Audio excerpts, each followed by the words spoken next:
Class 5, good morning. Halo semuanya, selamat pagi. Miss yakin all student semuanya masih tetap dalam keadaan sehat-sehat, bukan? Ya, tentunya. Dan kita kembali belajar tema 6, panas dan perpindahannya, dengan subtema 3, pengaruh kalor terhadap kehidupan. Dan ini akan disajikan dalam muatan ilmu pengetahuan sosial. Adapun materi yang akan kita bahas pada kesempatan ini yaitu tentang permasalahan sosial di sekitar kita. Ya, tentu di sekitar kita pasti akan ada selalu permasalahan-permasalahan, baik itu masalah kecil hingga masalah yang lebih besar lagi ya. Jadi untuk itu di sini mari kita pelajari apa saja sih yang menjadi masalah-masalah sosial yang ada di sekitar kita. Ya, kamu juga dapat melihat permasalahan sosial di sekitar kita ini pada buku tema 6 halaman 168 ya. Lihat pada buku tema 6 halaman 168.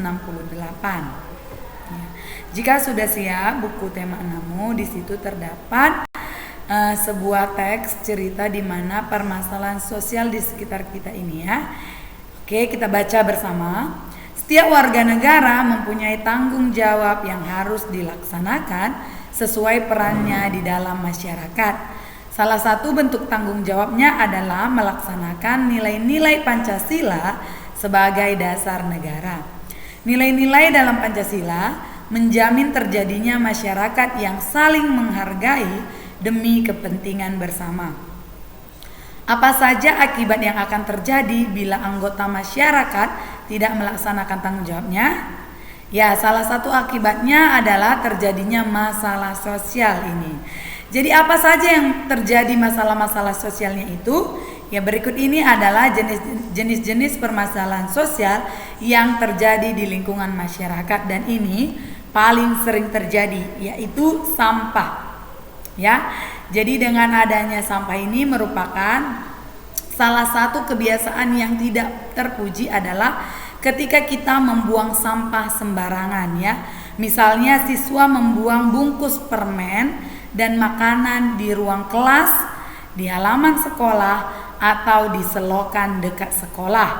Yaitu bila di lingkungan sekolah dan warga masyarakat membuang sampah ataupun membuang hasil yang bahan-bahan ataupun benda-benda barang-barang yang tidak terpakai lagi, membuangkannya saja di parit ataupun selokan ya, di saluran air atau di sungai ya.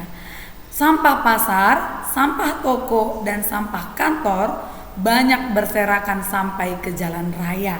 Ya, karena tak tertampung di bak sampah lagi.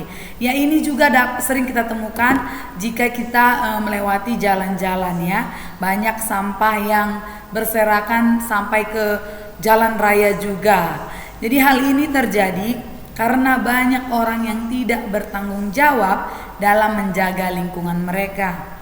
Ya, dengan membuang sampah sembarangan ini merupakan tingkah yang tidak baik ya. Karena sampah yang bertebaran ya, di sekolah dapat mengurangi keindahan sekolah karena tidak sedap untuk dipandang dan mengganggu kegiatan belajar mengajar dan mengurangi juga dari tingkat kenyamanan para siswa ketika belajar di sekolah karena melihat banyaknya sampah yang berserakan. Dan pada lingkungan yang di jalan raya tadi juga di lingkungan masyarakat mengakibatkan juga jalan tampak lebih sempit karena banyaknya sampah yang sudah bertumpahan ataupun berserakan di badan jalan. Jadi jalan juga dapat menjadi kotor dan licin ya. Jadi pengguna jalan harus lebih berhati-hati. Oke, selain dari sampah ada juga yang membuat pencemaran kali ataupun sungai ya, karena kali ataupun sungai ini menjadi kotor karena dijadikan tempat pembuangan sampah bagi warga masyarakat dan pembuangan juga dari limbah-limbah pabrik atau industri-industri. Jadi limbahnya ini harus diolah lagi ya, jangan dibuang ke kali atau ke sungai. Jadi selain dari kali atau sungai yang kotor, ada juga pembangunan liar. Jadi pembangunan ini juga harus lebih ditata karena banyak bangunan-bangunan liar seperti yang kita lihat ataupun kita jumpai yang berada di atas saluran air ataupun di bawah jembatan-jembatan kota, di kolong-kolong jalan layang. Ya, ini juga bangunan-bangunan seperti ini dapat juga lebih ditertibkan lagi. Dan yang terakhir adalah kemacetan lalu lintas. Kemacetan lalu lintas ini sering terjadi pada saat jam berangkat sekolah ataupun jam berangkat kerja. Dan salah satu penyebab kemacetan lalu lintas ini antara lain banyak pengguna jalan yang tidak melakukan kewajibannya untuk menaati aturan lalu lintas ya.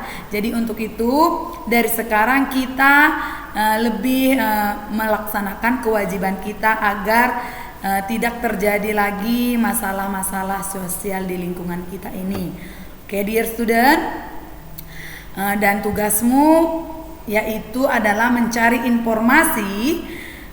Boleh kamu minta dari ketua RT, Kepling ataupun bantuan orang tuamu tentang masalah sosial apa saja yang terjadi di lingkungan sekitarmu ya. Dan kamu mengidentifikasi apa penyebabnya dan apa akibatnya, serta apa usaha untuk mengatasi masalahnya ini. Oke, kamu dapat menuliskan dalam bentuk tabel seperti yang Miss buat ini. Temukan 4 masalahnya saja ya. Temukan 4 masalahnya, penyebabnya dan akibatnya, serta usaha untuk mengatasinya. Ini kamu tuliskan nanti di buku tugasmu. Setelah selesai kamu foto, langsung kirim ke WA Miss Natalia ya. Oke, dear student, sampai di sini materi kita. See you, God bless us.